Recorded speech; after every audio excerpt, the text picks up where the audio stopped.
Chapter 9 Prometheus March 6, 2086 Bannack, Montana. Perhaps if the circumstances were different, Inez would have viewed her return to Bannack in a better way.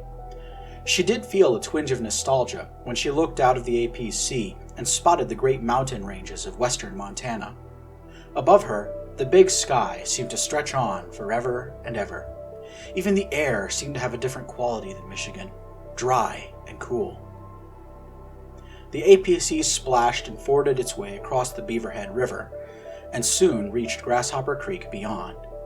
The narrow waterway snaked into a valley between three small mountains that were covered in grass and shrubs.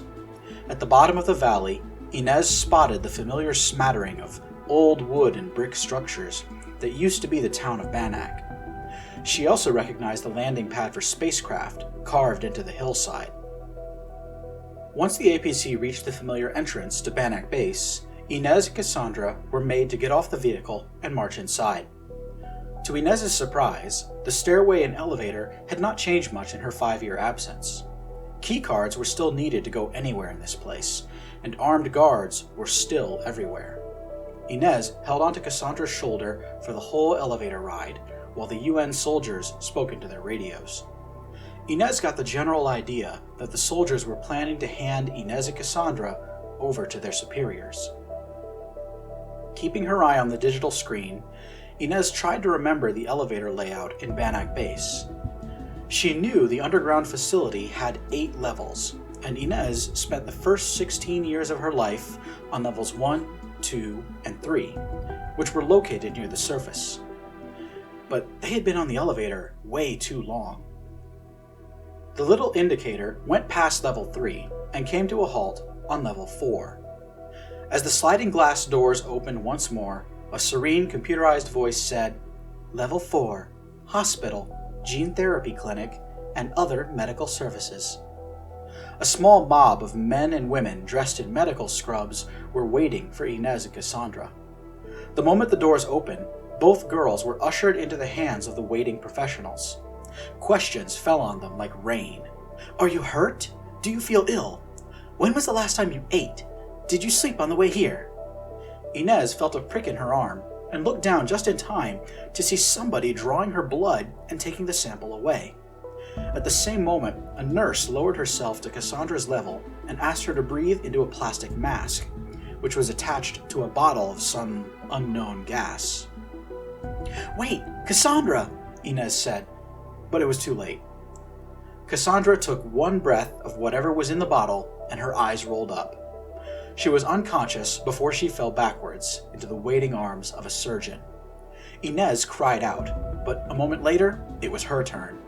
Someone held the gas mask to Inez's face without asking, and a sweet, delicious odor hit her nostrils. The world spun, sounds were muted, and a moment later, Inez fell into silence and shadow. Inez slept for almost 24 hours. When she woke up, she was lying in a hospital bed. The room around her was large enough for a second bed, yet there was none. Instead, someone had placed a folding table next to Inez's bed and laid out fresh clothes on it. Folding chairs were stacked against the wall. Puzzled, Inez threw back the sheets and tried to get out of bed. A sudden burst of cold air frightened her so much that she made a yelping noise. Looking down, Inez discovered that someone had undressed her while she was asleep. This was, by no means, the first time Inez had woken up naked in a strange bed.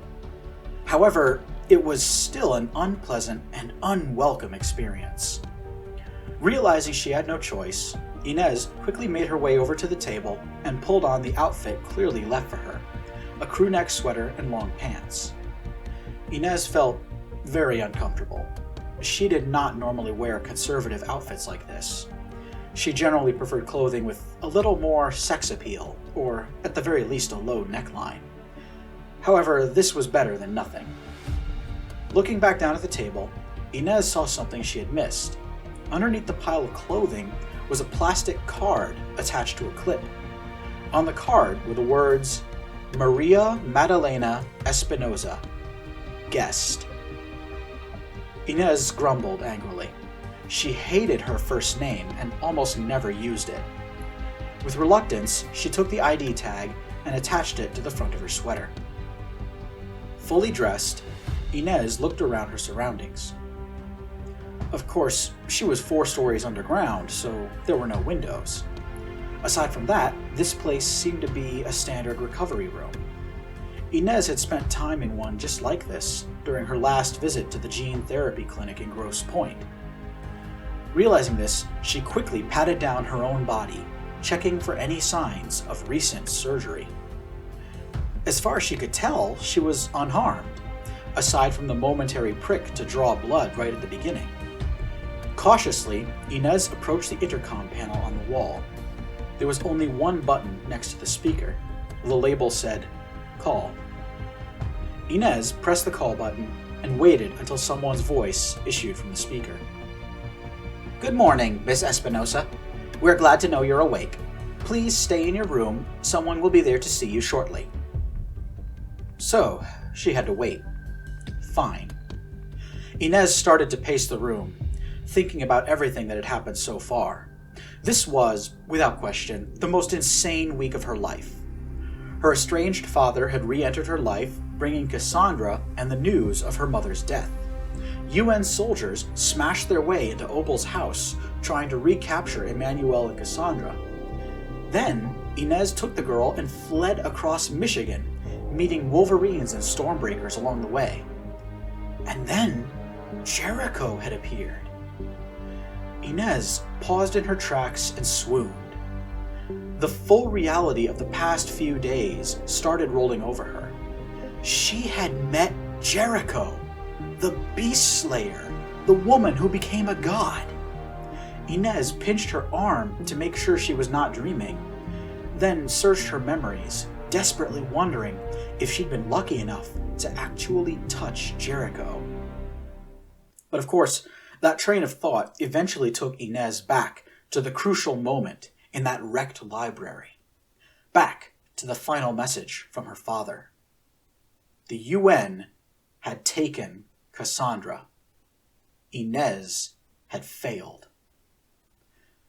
Before Inez could get too lost in her thoughts, the door opened, and 2 androids entered the room. Inez had seen androids before. They were usually employed alongside dock workers in Detroit. The 2 machines were pushing a cart full of food, dishes, and silverware. Without saying a word to Inez, they started setting up a brunch on the folding table in the middle of the room. Sausages, pancakes, toast, eggs, ham, hash browns, and other delicious-smelling breakfast foods were served with orange juice and coffee. Inez tried to get their attention, speaking softly because she thought the intercom was still live. Can you help me?" Inez said. I think I need help. There's a girl named Cassandra. She's been taken. Kidnapped, I think. Hey, wait!" Without saying a word, both androids finished setting the table and left. Inez stamped her feet, frustrated. After that reception, she was suddenly through with waiting around. It was time to get some answers. She advanced on the door, intending to leave and chase down the 2 machines before they could get too far. This plan didn't work. Before Inez could take 2 steps towards the exit, the door opened again and 2 men entered. The first was a tall man with gaunt features and a shiny bald head. Inez thought he looked kind of like a vulture. The other man was younger, but still significantly older than Inez. He had more pleasant features, like a dimpled smile and wavy black hair. Inez felt her heart flutter at the sight of the younger man. He was very attractive. The older man wore a military uniform, and his younger counterpart was dressed in a business suit. The older man, who had a bunch of ribbons and badges on his uniform, raised his arm and gently guided Inez back towards the dining table. As he did so, he spoke in a slight German accent. So this is the lovely Maria Madalena. Welcome. Please be seated." Inez bristled at the unwelcome use of her first name and reluctantly allowed the old officer to guide her to the table. The attractive businessman pulled a chair out for her, and the three of them took their places. Inez briefly noticed that the table was set for 4. Then she turned her attention to the soldiers. They were acting as though this was a perfectly normal thing to be doing on a weekday morning, unfolding napkins and adjusting their outfits as casually as can be.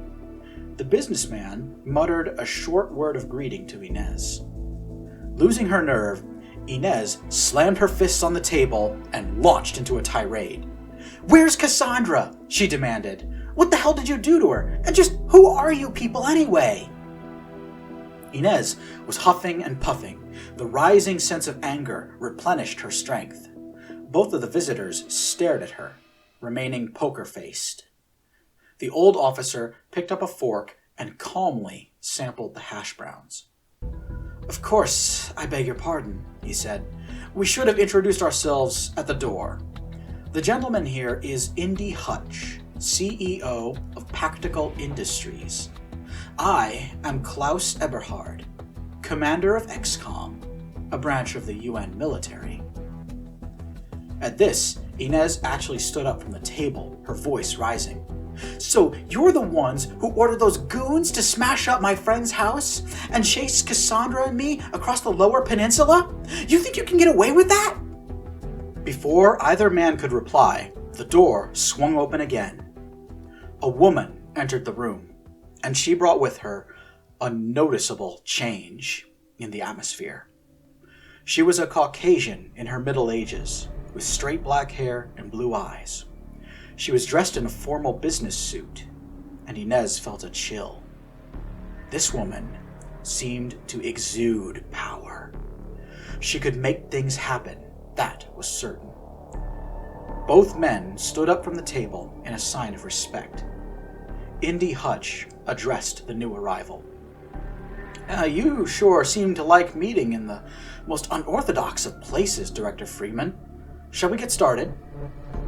Everyone took their seats, but Inez remained where she was. At Indy's words, the bottom seemed to have fallen out of Inez's stomach. She was frozen in shock, surprise, and a small slurry of other confused emotions. "Wait, what?" Inez stammered. "What did you say?" The woman took a swig of coffee before looking at Inez. She locked eyes with her for a moment before speaking. "Inez?" Just the single word caused Inez's resolve to collapse. She slowly sank back into her chair, staring at the director in stunned silence. This person was no random stranger. This was Scarlett Freeman, Inez's mother. And she was clearly, plainly, obviously not dead. "We might as well eat," Commander Eberhard said. "We have a long itinerary for this afternoon." Inez did not really look at what she was eating. This was the first time she had seen her mother in 5 years. Scarlett Freeman also did not touch her meal. She was looking at Inez, taking in her daughter's face and allowing Inez to do the same. "I heard about what happened in Novi," Scarlett spoke. "None of this would have happened if your father hadn't been so stubborn. He's the reason why things got out of control so quickly." Commander Eberhard chimed in. "Reclamation agents have visited your friend Opal and her family. Their house will be repaired, and the Anward family will be compensated for the damages. Please consider all to be well." "There's been quite a lot of mistakes and misunderstandings over the past few days," Scarlett went on. "But I'm so happy you're here now, Inez. It was good of you to come."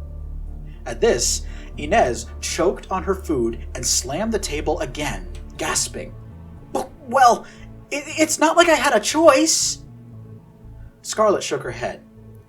I was planning to bring you back here anyway, regardless of what actually happened, Scarlett clarified.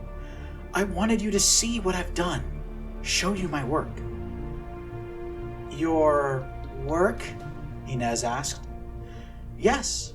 Scarlett folded her napkin and placed it back on the table. And ask you to join me. Scarlett stood up. Inez, come with me. The director started moving towards the door, leaving her daughter dazed for a moment. Inez was spurred back into action by an outburst from Commander Eberhard. Director! Oh, wait, the itinerary! We still have things to discuss! Inez scrambled to her feet and followed Scarlett into the hallway. Her brain was overloaded with questions and demands. The hospital corridor was very active as nurses and workers bustled about with machines and patients, but Inez was able to keep up with her mother. Everybody in this place seemed to stop whatever they were doing and parted to let Scarlett pass. They all feared her. Finally, one of the many questions tumbling about in Inez's mind came crashing out of her mouth. Mom, what's happening? What's going on here? First, Dad said you were dead, and then UN guys came chasing after me and Cassandra. And where is Cassandra anyway? Scarlett placed a hand on Inez's shoulder and gently guided her around a corner and into another hallway. As they walked, the director spoke. Your father and I were investigating the destruction of psionic energy after the Second Hyperspace War, Scarlett began. We wanted to understand why all of the gifted people lost their powers after Jericho did, well, what she did. We started searching the galaxy for any psionic energy that might have survived Jericho's purge. We had reason to believe there was some left. 10 years ago, we found it, the last surviving psionic energy in existence. The pair came to the central elevator. Inez followed her mother inside and watched as Scarlett pushed the button labeled Level 8. Inez shuddered. For her entire life, the 8th level at the very bottom of the facility was forbidden. She was never allowed to go there and didn't know anyone who was. The doors closed, and as the elevator started to descend, Scarlett continued. We found an Aetherium crystal in a cave on the planet Partoga. It formed around the body of a Partogan who died there, and their gift was trapped inside the crystal lattice with the body. We took the crystal and brought it here. Inez's brain seemed to have jammed. She was struggling to remember a news story she had seen on television several years ago. Hadn't the Partogans found the body of their legendary queen, Vetu Kealoa, inside of a crystal? And wasn't that crystal stolen from the Partogans in a brazen attack on the starship carrying it? The elevator doors opened up, and as the computerized voice announced the arrival on level 8, Inez dropped her jaw at the sight laid out before her. She and Scarlett arrived on an observation platform, looking at, well, Inez didn't quite know how to describe it. A gargantuan machine, roughly the size of a football field, was laid out on the floor of a cavern beneath the base. Pipes and electrical cables of varying size and shape snaked outward from a central core, where a transparent cylinder was filled with a greenish-yellow liquid. Suspended in the tube, Inez could see a long, thin object that seemed to shimmer with an unnatural light. Long, thin, and vaguely human-shaped. About 4 months ago, our studies paid off, Scarlett continued. Using this device, we were able to extract psionic energy from the Aetherium, store it, and then use it at a time of our choosing. Inez wasn't really listening. She was gawking at the stadium-sized machinery below. She was fascinated by capacitors the size of houses, computers bigger than herself, and what appeared to be a circuit board, hundreds of yards long, underneath all of this, instead of a floor. Scientists and engineers patrolled the periphery, tapping away at tablet computers and observing their massive creation as it worked. Is that a person in there? Inez breathed, pointing at the core. Scarlett nodded. 500 years ago, she would have been called Vetu Kealoa. She had a powerful gift, and now her gift has been harnessed by our greatest creation, the Prometheus engine. Prometheus? Inez repeated. The bringer of fire who defied the gods, Scarlett replied. Imagine Jericho was a man, and you would have Prometheus. The engine, which bears his name, is a prototype.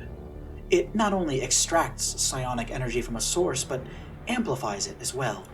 Theoretically, with a powerful enough source, we could regenerate all of the psionic energy humanity lost during the war in heaven 50 years ago. Inez was left wordless as her mother opened a side door and exited the observation platform. On the other side of the door was a staircase that led down to the Prometheus prototype.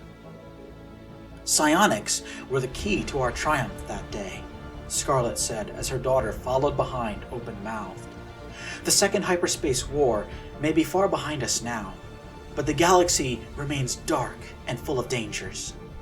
Aliens continue to conspire and build up their strength. Dangerous Xenos like Marka Ranginui, Levir Paktu, and Degra Kesik grow stronger every day. Inez knew those names. Marka, Levir, and Degra were some of the most powerful political leaders in the galaxy. They were all aliens, a Partogan, a Hagaran, and a Kelt, respectively. But just like us, they lacked the gift. Jericho extinguished the true power of the mind for the entire galaxy, not just us. But look at this engine, Inez. Look at what we've built. With this engine, the gift can be restored to humanity. We will unlock the deepest secrets of the mind and restore the power of psionics to the only species worthy of it. The possibilities will be limitless. Scarlett and Inez stepped up and onto the floor of the Prometheus prototype. Inez could feel the immense currents of power surging through it beneath her feet. They stopped in front of the core. Now that they were right in front of it, Inez could appreciate what she was looking at. Attached to many cables, a large Aetherium crystal was suspended in a vat of liquid Illyrium. Inez's breath caught in her throat as she finally got a good look at the person sealed up inside of the crystal. Vetu Kealoa was almost perfectly preserved inside of her crystalline grave. Like all Partogans, she had brown skin and silvery white hair, which was splayed out in all directions as though she was underwater. The only clothing Vetu wore was a hand-woven skirt made out of flax and a cloak made from exotic bird feathers. Vetu's eyes were closed, and if Inez didn't know otherwise, she would have assumed the ancient queen was simply asleep and not long dead. For the past 50 years, the galaxy has been hurtling towards a cold war on a grand scale, Scarlett said. The Partogans and their allies against the Hagarans and theirs. At stake are the progenitor hyperspace cores, which allow one to travel anywhere in the galaxy in an instant. But such incredible technology will be insignificant next to the power of the gift. With this engine, Humanity will never again have to experience the nightmare we went through under alien occupation. We will stand apart from the Xenos, and above them all.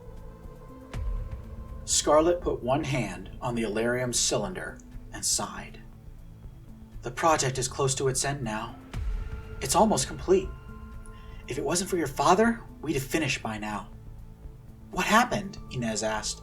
Why isn't Dad here? Why is he on the run?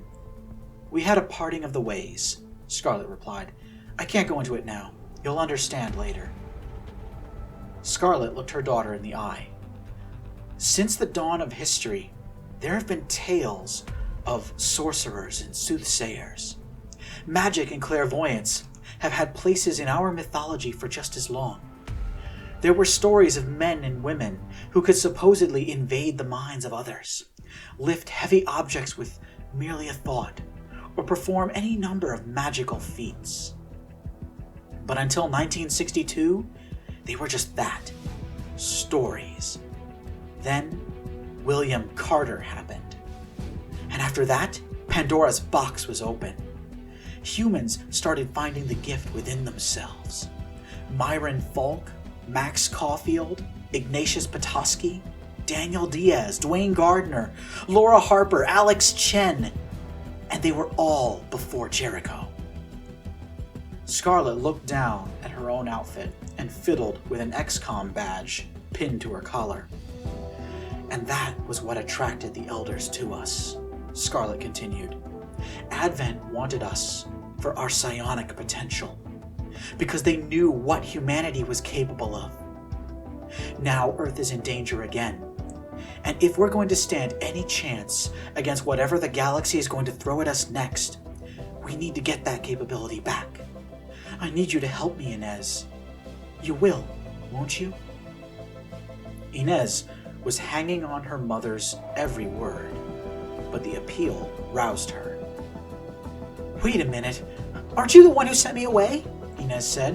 Why do you want me to help now? And what would I even do? Scarlett seemed to deflate. For the first time, some of her confidence was lost. Scarlett looked at the floor. You're right, Inez. I was the one who sent you to Detroit, not your father. But since then, I've come to realize that was a horrible mistake, and one of the worst things I could have done. I apologize, Inez, 1,000 times over. In fact, it should have been the first thing I said to you. I would have done that if I got my way and brought you here on my own time. The two women looked down at the floor. After a moment, Inez said, What about Cassandra? What happened to her? You'll get to see her soon, Scarlett replied. Sooner if you agree to help. Inez balled up her fists. She could see that she had no choice. Okay, fine. What would you even have me do? I mean, you know what I do for a living, right?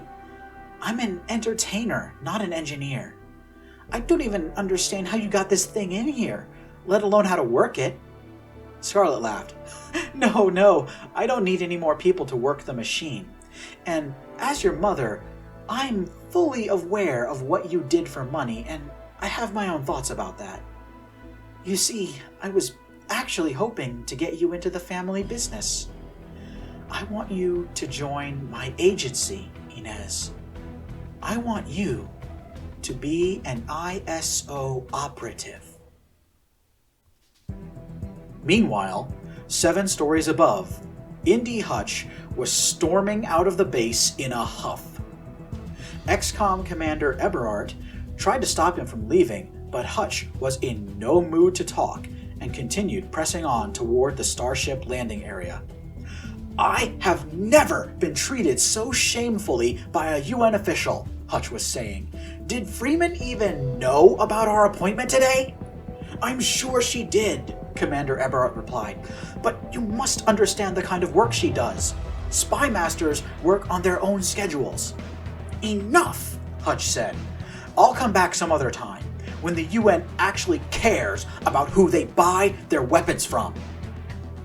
Indy Hutch made his way up to the exit and soon found himself outside of the base. A few personnel kept watch as he stood on the landing platform and used his personal communicator to call for an early departure.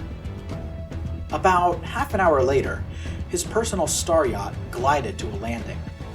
Commander Eberhard kept begging for Hutch to stay, right up to the moment when Hutch walked up the boarding ramp and entered his starship. Hutch paused in the entryway and shouted at the pilot to take off. Then he sat down in the lounge. Out the window, Bannack Base shrank into the distance and soon vanished from view. Finally, Indy Hutch turned to acknowledge the other person in the lounge. It was a young man in his early 20s. He wore a UN Army uniform and had a laser rifle across his lap. Hutch reached into his pocket and pulled out a small tablet computer. On the screen were the following words: "Homing signal acquired. Tracking target." Hutch passed the computer to the soldier and said, "I've done what you asked, all right? Now take me home." The soldier looked over the screen, tapped a few prompts with his thumb, and then looked satisfied. "Very well," he said. "Give me your arm." Hutch tried to protest. "Oh, come on, man, you don't need to do that. I don't know who any of you people are, I can't ID you, and you've already got the security tapes in my ship. I can't finger you, come on!" "We don't take chances," the UN soldier replied. Reluctantly, Hutch extended his left arm. The soldier produced a syringe and injected a clear fluid into the executive's wrist. It took about a minute for the drugs to take effect. Then, Indy Hutch slumped forward, slowly falling into a drug-induced sleep. As soon as he was sure that Hutch was unconscious, the UN soldier pulled a two-way radio from his belt and spoke into it. When the soldier spoke, he relaxed, allowing his voice to shift back to the way it naturally sounded, which was so androgynous that it was no longer possible to tell if this person was male or female. "Uplink, this is Inez. The tracker is live and we've got a lock on Inez. Grace and I are going to drop the practical guy off at his house, and we'll meet you at the rendezvous point." "Good work, Inez," replied the voice of Maui Ririnui. "The Wolverines are going to meet us in Alpina." Up in the cockpit, Quarter Lang heard the conversation between Varian Robinson and Maui Ririnui. At their words, she tweaked the control column to adjust her course. The star yacht put its nose down and started descending towards its new destination.